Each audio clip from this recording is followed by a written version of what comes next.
radio de la Universitat d'Alacant. Tu voz creativa, Rigurosa y divertida.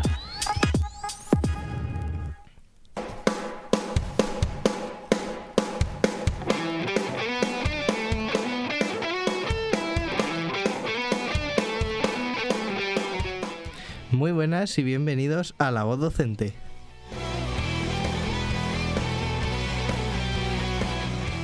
Un programa que realizamos alumnas y alumnos de la Facultad de Educación dirigido a toda la comunidad educativa.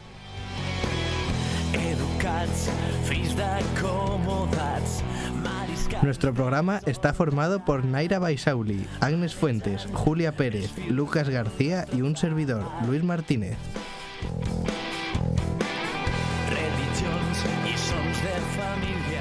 Un espacio donde habrá entrevistas, noticias, tiempo de opinión, novedades. Un espacio que esperamos os guste a todo.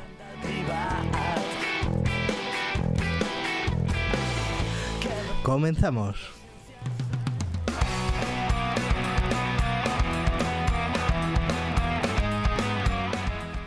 Bueno, pues como es habitual en nuestro programa, en La Voz Docente, vamos a comenzar con una recopilación de noticias actuales sobre el mundo educativo. ¿Qué tenemos por ahí, Naira?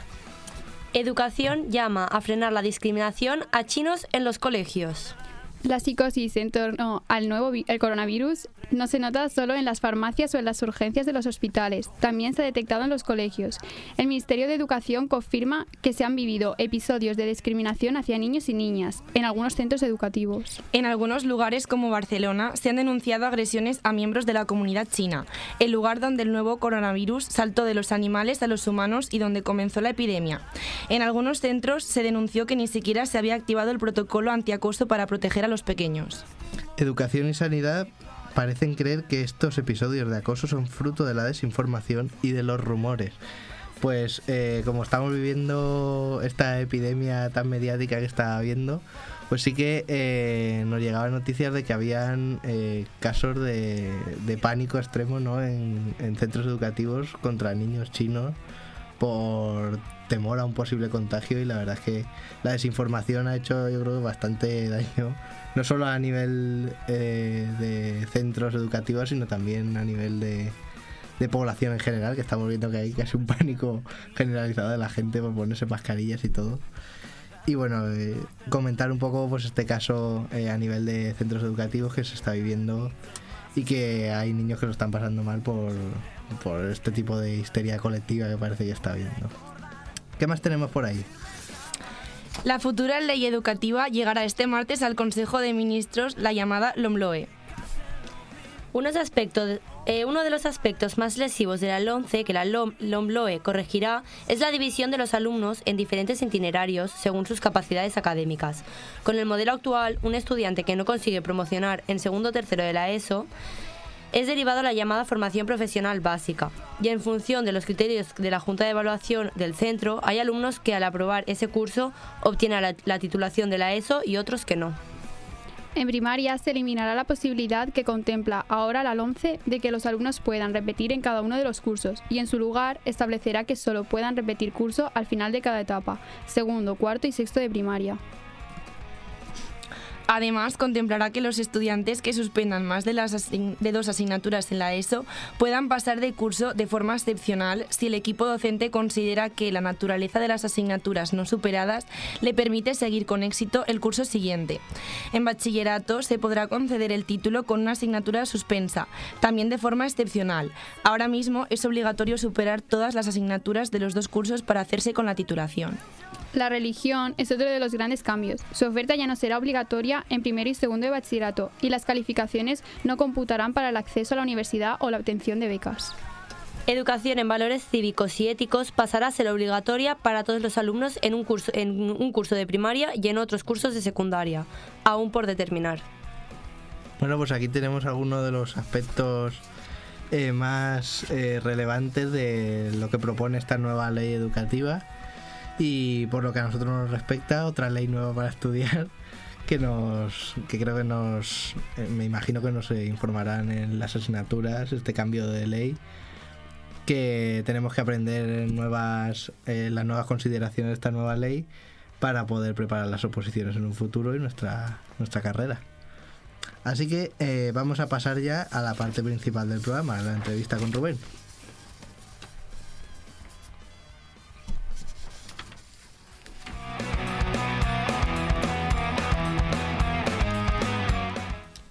Bueno, pues aunque hoy teníamos preparado un poco el programa con Pedro, nuestro profesor de matemáticas de la facultad, por razones médicas nos comunicó el sábado que no podía venir, así que le mandamos un abrazo a Pedro desde aquí y le haremos la entrevista en otro momento cuando se sienta recuperado. Así que de momento tenemos aquí a una cara conocida del programa ya, tercera visita que viene Rubén Blanes, profesor de la Facultad de Educación y licenciado en Humanidades, en el grado de Humanidades, y con máster en profesorado de Educación Secundaria y con el módulo de Lengua Inglesa. ¿Qué tal, Rubén? Pues bien, ya hack trick voy a empezar a pedir, a expender un cheque. Ya tienes confianza con nosotros, ya sabes que podemos abrirte las puertas del programa para cuando quieras y en este caso has atendido, te agradecemos mucho que hayas atendido nuestra llamada porque teníamos aquí un hueco un poco vacío y que estés dispuesto siempre para venir es un placer. Nada, el placer es mío, siempre charlar sobre aspectos que ahora veremos cómo salen, pues es un placer para mí también. Bueno, pues Rubén nos ha traído 3 temas interesantes para tocar hoy, que nos ha propuesto, y vamos a ver qué podemos dilucidar de todo esto. Eso es. Rubén, Bueno, la primera idea como salió esto tan rápido, una de las preocupaciones que yo tengo en mi día a día y que a veces os traslado a los que os he tenido en clase, es la importancia que le dais a la escritura. Es decir, cómo somos capaces de sacar una carrera adelante si lo que realmente nos vamos a dedicar todos los días es a escribir, ya sean apuntes, ya sean trabajos o ya sean incluso currículums, ¿no? Entonces yo quería haceros o que hiciéramos un pequeño debate sobre qué hacer cuando tienes que enfrentarte a una página en blanco, es decir, cómo lo hacéis vosotros y si queréis yo os puedo decir qué es lo que hago yo y ver y confrontar ideas, porque esto tampoco hay un método, no hay un modelo y yo creo que esto puede ser interesante y ayudar a otros, a lo mejor incluso a darles ideas. Sí, exacto, yo creo que una de las cosas que yo siempre he dicho es que a nosotros, no sé si a vosotros, pero a nosotros creo que no nos han enseñado bien a escribir en todos estos años. Como que no nos ha enseñado nadie a cómo redactar un texto, o sea, sí, nos dan lo del modelo descriptivo, el expositivo, tal, Sí. hay que tener una introducción tal, pero no sé, yo creo que tengo la sensación de llegar a la universidad sin saber bien cómo redactar un buen texto académico. Yo creo que no nos enseñan a plasmar lo que pensamos. Claro, a expresarse una persona ante un papel. Sí, a organizarnos bien las ideas. Yo me acuerdo que en bachillerato sí que nos daban algunas pautas, por ejemplo, nos daban un tema y decía, en un folio aparte organizaros las ideas o hacer una especie de lluvia de ideas y ya luego empezar a redactar, pero en general cuando luego nos poníamos en un examen y teníamos que redactar no nos daba tiempo a hacer eso. Entonces era como escribir un poco, como digo yo, farisear, ¿sabes? A ver qué sale. Pero esa organización sí que faltaba un poco a veces.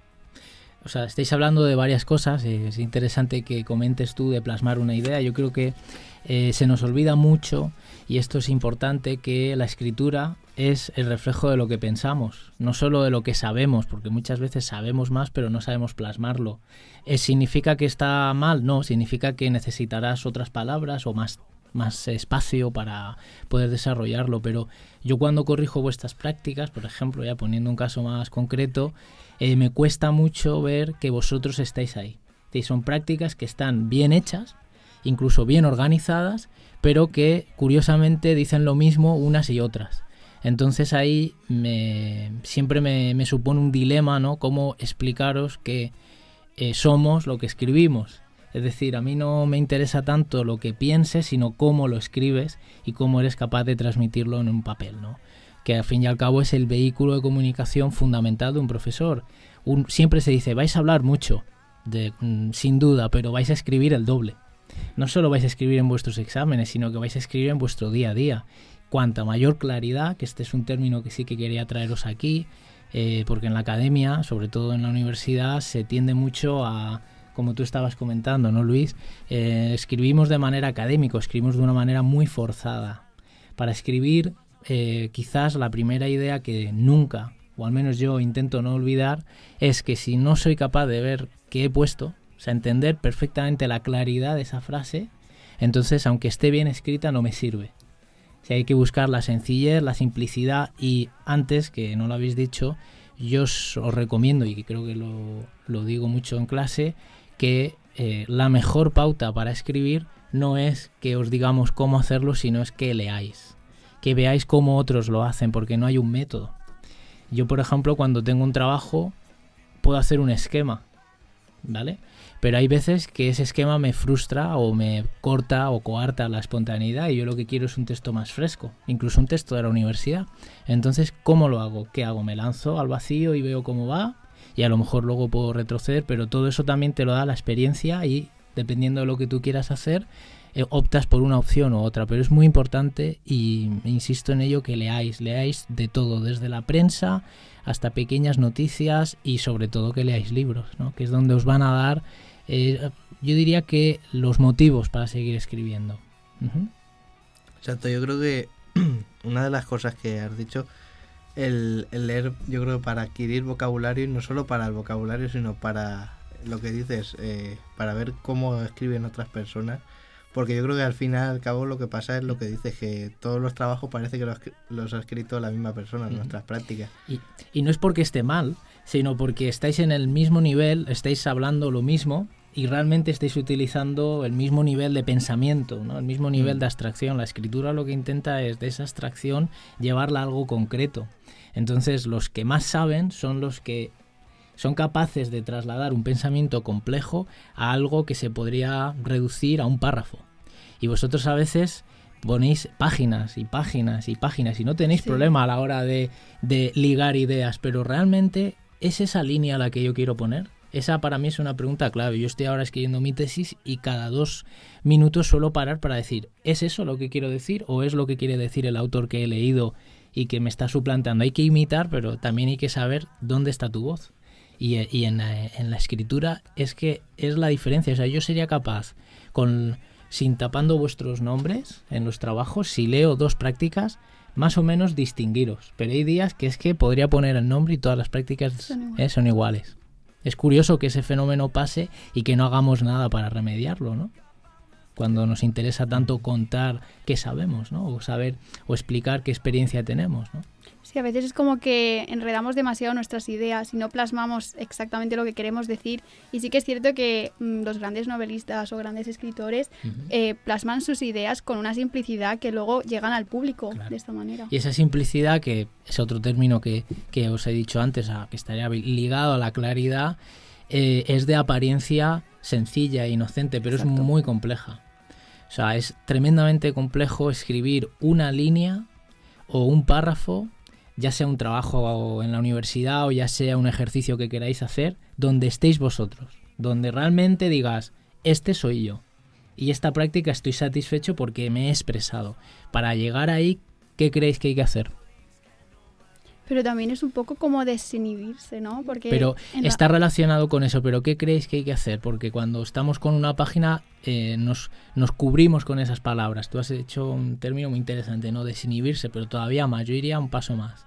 ¿Qué es lo que hay que hacer, o qué creéis que es recomendable hacer si yo quiero estar en esa práctica y que cuando me lean digan, vale, es ella o es él? Pues abstraerse un poco, y yo creo que, no sé, como poner lo que son tus ideas y tu identidad propia. Uh-huh. O sea, que no sean ideas de una persona que coges y vas enlazando. Uh-huh. Pero no es decir, una manera de posicionarte aceptando que no lo sabes todo. Es decir, a mí me gusta mucho pensar que el que escribe es el más humilde, no el que más sabe, sino que necesita expresarse. Entonces, ese posicionamiento con las palabras, porque al fin y al cabo lo que te va a posicionar no es solo tu ideología o tu forma de pensar, sino son las palabras que escoges. Yo os lo sabéis por las prácticas que os las devolvía corregidas muchas veces.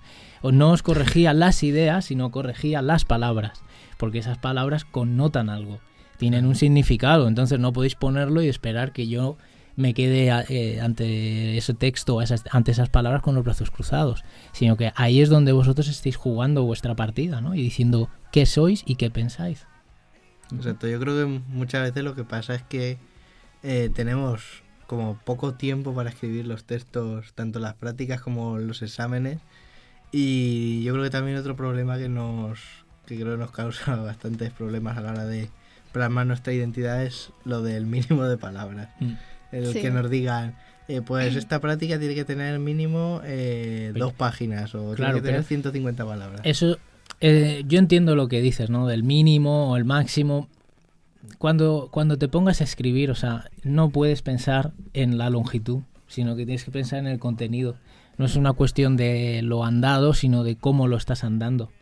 Y luego puedes siempre recortar o extenderte. Si lo estás haciendo como de manera honesta o de manera auténtica, que también eso es interesante, ser auténtico con lo que pones, es decir, no poner lo primero que te viene, o si viene y es muy interesante lo puedes poner, pero yo sí que os voy a dar un consejo que a mí me ha ayudado desde que empecé a escribir y a tomarme esto en serio, es decir, no a cumplir solo con la escritura, sino a decir yo quiero estar en la página. Yo siempre dejo enfriar, y lo digo así el término, siempre dejo enfriar el texto 1 o 2 días. Es decir, siempre intento, cuando tenía que entregar prácticas, dejarme un margen, literalmente guardar la práctica en un cajón y sacarla para releerla. Nunca vas a detectar lo mismo cuando haces la práctica, aunque sea de tirón, y la lees.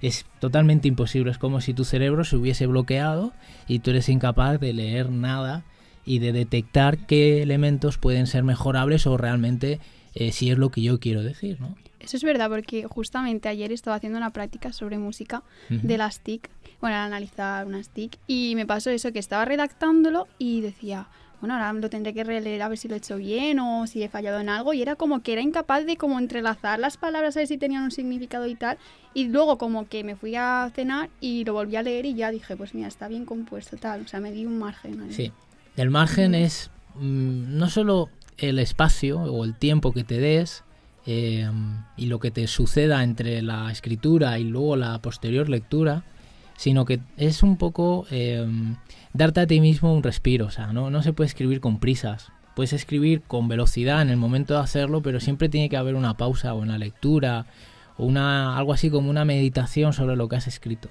porque es un ejercicio que de apariencia todos sabemos hacer, pero que luego cuando nos ponemos a leerlo... Pero es que también pasa lo que ha dicho Luis, como que nos ponemos un límite o alcanzar cierta página, o sea, voy a escribir una página o 2 páginas, ¿sabes? Y como que vas a alcanzar el límite y te centras más en la página que quieres alcanzar a escribir en vez de en plasmar una idea concreta, ¿sabes? Claro, que sea la que dictamine la necesidad de extenderte o no. Sí. Para mí el que mejor escribe es y más en contextos como el vuestro, ¿no? En la universidad, en una facultad como la de educación, que hay muchos términos, que todo puede ser muy enrevesado, que al final acabas diciendo cosas similares. Hay que intentar ser lo más económico posible. La lengua te ayuda, si tú sabes utilizarla, si has leído mucho, si sabes cómo organizarlo, te puede ayudar en una sencilla línea, a decir mucho.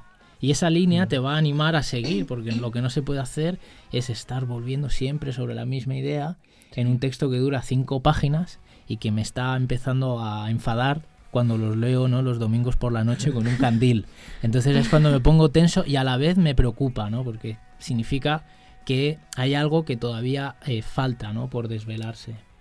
Es que lo del mínimo de palabras que ha dicho Luis también te condiciona mucho, porque yo, por ejemplo, si tengo un mínimo de palabras, es como que me esfuerzo por alcanzar a ese mínimo y empiezo a darle vueltas a la misma idea, porque me repito un montón para poder llegar y así es difícil plasmar tu esencia. Pero eso es normal. Fíjate, los escritores del siglo XX modificaron por completo la forma de escribir libros, ya fuesen enormes o pequeños relatos, para intentar plasmar cómo pensamos.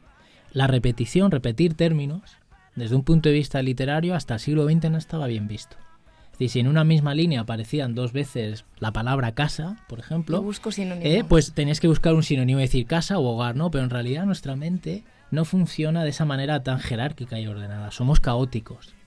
Claro que ese caos hay que saber cómo gestionarlo. Yo, por ejemplo, el segundo y último consejo que os voy a dar sobre la escritura, he dicho, por un lado, dar un espacio al texto, y por otro lado, y me parece fundamental, es que la escritura, y más en nuestro contexto, que estamos empezando y que estamos todos ahí bregando con la escritura en sí, es la corrección. O sea, es decir, la reescritura. Una práctica entregada en caliente es decir, lo hago y lo entrego sin ser ni siquiera releída, has perdido una oportunidad estupenda de aprender a escribir. O sea, en la reescritura tú mismo vas a detectar si yo quiero volver a insistir en esa idea o ya es suficiente con una vez y lo tacho. Y ahí es donde tú vas a empezar a aprender por ti mismo cómo tengo yo que organizar la escritura, ya sea en un examen, ya sea en un trabajo. Y eso es fundamental. O sea, yo vivo gracias a la reescritura. Si a mí me cogieran los textos como los tengo yo ahora en Word, tendría un problema. Porque yo realmente me gusta la segunda versión, tercera o cuarta versión que hago de las cosas. En la primera obtengo el núcleo, pero luego voy matizando hasta un nivel exagerado. Puedo estar meses para hacer una página. Eso contextualizándolo en un examen, ¿cómo podríamos hacerlo en un primer intento incluso? ¿Sí? Siempre yo, y esto es un consejo que me dio un profesor de filosofía, que además lo quiero mucho porque nos vemos de vez en cuando, él me decía que siempre nos dejáramos media hora, 10 minutos, lo que fuera, boli alejado de la página y tú lo lees. Piensa que lo que estás escribiendo no es tanta cantidad, aunque hay veces que sumamos muchas hojas, pero siempre tienes que tener un momento de paz para leer lo que has escrito. Y él nos aconsejaba soltar el boli, porque si tienes el boli en la mano, como que tienes la obligación o de seguir escribiendo o de ponerte a tachar enseguida, mientras que si lo dejas, te pones delante del examen y lo lees y dices, vale, esto voy a ir cambiándolo ahora. Y a mí la verdad es que eso me ha funcionado como método, claro, en una situación y en un contexto de urgencia, ¿no? Como y cuando es un examen. Lo volvías a leer, Sí. ¿repetías el texto o continuabas con el mismo texto que tenías? No, cuando lo volví a leer era tras haber finalizado el examen completo. Sí. Es decir, yo hacía el examen, a veces tenía que parar y volver a rehacer cosas, pero siempre me dejaba 10 minutos y la verdad es que eso hasta te reconfortaba, porque decías, vale, sé que esto no lo he puesto, ya no tengo tiempo, pero lo que está puesto, más o menos, creo que está bien, ¿no? Creo que he puesto todo lo que yo sabía. Y ahí es un ejercicio que además reconforta. Por eso te digo que esa relectura vuelves un poco a escucharte. Y que aprendes para posteriores exámenes y tal. Interesante. No se queda ahí el texto solo. Bueno, te querías hablar también algo de líneas de investigación en ciencias sociales. Que estaría vinculado con el otro punto, que eso es sorpresa. Antes estábamos comentando que eran las ciencias sociales, ¿no? De toda esa rama de asignaturas, ¿no? Que irían desde la historia a la geografía, ¿no? Que yo este año pues tuve el placer de compartir con vosotros. Muchas más disciplinas como la economía, ¿no? Y yo sí que quería que pensarais que en las ciencias sociales desde hace bastante tiempo, aunque no lo parece, y digo no lo parece porque no siempre revierte, las líneas de investigación en ciencias sociales se están abriendo a unas oportunidades únicas con los medios audiovisuales. No sé si habéis ido últimamente al cine, habéis visto 1917, la película. Sí, la vi. ¿Y qué os pareció? A ver, no quiero decir típica, pero sí era como ambientada en la Segunda Guerra Mundial y, bueno, a ver, tampoco voy a hacer ¿Seguro en spoiler. la segunda o en la primera? Ostras, es verdad. Claro, la primera lo sé. Uy. No sé yo si viste la película. Sí que la vi, es verdad, la primera. Y, a ver, me gustó, pero no sé, tampoco, es que, a ver, yo de las películas de guerra tampoco mucho. Pero me gustó, pues, no sé, a ver, lo de que más o menos como me acuerdo, que el chico como que tenía que pasar a otro, como que ir a dar información de que tenían que cruzar el frente, sobre que no tenían que ¿cómo se dice? Batallar con los del bando contrario. Y la película estás vendiendo un poco mal, ¿eh? Sí, un poco, pero es que no me acuerdo mucho. Es verdad que la película, más allá, y eso es muy interesante lo que le ha pasado a la compañera, como no es una película estrictamente de guerra, es difícil saber, o es difícil de decir en dos líneas de qué va. En realidad es, para mí, eso ya es una opinión personal, una película que a partir de un conflicto genera el conflicto humano, que es el que realmente a las ciencias sociales siempre le ha interesado. Y yo os lo digo porque tanto fotografía, que ya tuvimos la oportunidad de hablar aquí, como cine, se está utilizando como recurso educativo, además en alza, porque películas como esta nos dan la razón. La gente no tiene interés, aunque sí, pero yo creo que cada vez menos, no tiene tanto interés en saber qué tipo de armas o qué tipo de cañones tenían los alemanes, sino cómo eran esos alemanes y qué historias habían detrás de las personas que las empuñaban. Mientras que durante 50 años ha enseñado, por ejemplo, historia desde un punto de vista político, un punto de vista bélico, o incluso un punto de vista netamente de los hechos importantes, desde hace ya, os lo digo, 40 o 50 años, incluso más, pero eso ya sería ir apurando mucho, pero en los últimos tiempos se está abogando por unas ciencias sociales humanas. Más humanas, sí. Claro, unas ciencias sociales que os acerquen a la historia. Es decir, esta película a mí como ejercicio visual me parecía extraordinaria, porque la fotografía era una locura, pero desde el punto de vista histórico, aunque se saltaba o omitía hechos importantes, para mí cumplía su función, y era contar la historia humana que había entre esos dos personajes, ¿no? Cuando él va a cruzar el frente, por qué lo hace y qué motivos le llevan, ¿no? En las ciencias sociales, en definitiva, lo que queremos es que vosotros penséis y que vosotros indaguéis de manera individual y personal sobre hechos históricos, ¿no? En el caso de que estudiéis, por ejemplo, historia, ¿no? Que es el ámbito donde yo estoy. Y yo creo que los medios audiovisuales es fundamental. O sea, ¿quieres decir que en la película como que no, lo que has dicho, que no se centraba solo en ciertos hechos históricos, Claro. sino que se metía a través del personaje contando todo eso que pasaba? O sea, Fijaos como la- que estudiamos la historia a través de personajes o Es que es la única desde la manera, humanidad. exactamente, es la única manera de comprender fenómenos tan complejos y tan Sí, alejados. es verdad. Yo, si tuviera ahora un grupo de historia, lo primero que hubiese pensado es, vamos a hacer una práctica de 1917. O sea, porque voy a utilizar ese germen que hay social, ese debate que se está generando, para incorporarlo a mis clases de didáctica, por ejemplo, si tuviera de historia, ¿no? Aunque pudiera irse por la temática, pero la oportunidad de reflexionar creo que es interesante. Que al fin y al cabo es lo que quiere las ciencias sociales, que reflexionemos. Estaba pensando también en Titanic. Sí, bueno, así hay muchos, Titanic, Claro, un montón Gladiator, de pero hay películas. otras que no aparecen, o sea, que no estarían en el grupo este de películas típicas de historia, que también aportan un montón de datos históricos. Y de este último año, por ejemplo, El oficial y el espía de Roman Polanski, que ha tenido ahora mucha polémica, también retrata un hecho histórico, que es el caso de Dreyfus. Pero si, entonces, si por ejemplo no se centraran en personajes, sería más rollo documental, ¿no? ¿Puede Es ser? que el margen entre hacer historia y hacer historia documental, que sería un poco lo que tú a lo mejor quieres decir, ¿no? Así en una línea, Sí. es muy liviano. Sí. Es decir, todo documento histórico documenta de una manera gráfica y también a veces emocional un hecho. Es decir, no deberíamos de pensar que los hechos históricos se pueden estudiar como si Aislados. fueran hechos pues agrupados en un tiempo, ¿no? Hay que intentar, digamos, abrirlos a todo, ¿no? Incluso a nuestro presente. Ujú. Muy interesante. Pues sí, la verdad es que la historia sí que es verdad que en vez de hechos aislados, una sucesión de hechos, Ujú. creo que sería más interesante estudiar por qué sucedió cada hecho Ujú. y al fin y al cabo qué es el factor humano que hay detrás de ese hecho. Sí. Y las historias, sobre todo, las historias humanas que hay desde esos hechos, creo que son increíbles. Ujú. Pues bueno, nos hemos comido ya casi todo el tiempo del programa, así que vamos a despedir ya el programa.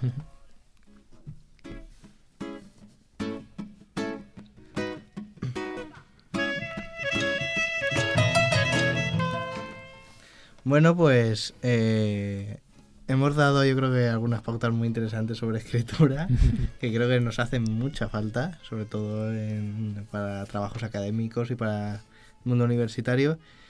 Y esta nueva percepción yo creo que de las ciencias sociales creo que va a dar mucho juego y esperemos que el año que viene en historia podamos ver algo de esto. Seguro. Así que, pues nada, muchísimas gracias a Rubén por habernos acompañado a otro programa A más vosotros aquí. por charlar aquí tan a gusto. Pues sí, muchísimas gracias. Y nosotros nos vemos en el próximo programa, el día 16. Ya sabéis que tenemos otro invitado. Y podéis seguirnos a través de nuestras redes, por Instagram, por Facebook, etcétera. Muchas gracias, agradecimientos al técnico y nos vemos en el próximo programa. Cuento mil noches en papel, yeah, yeah, yeah. Cuántas pasen mal, pero ¿y qué?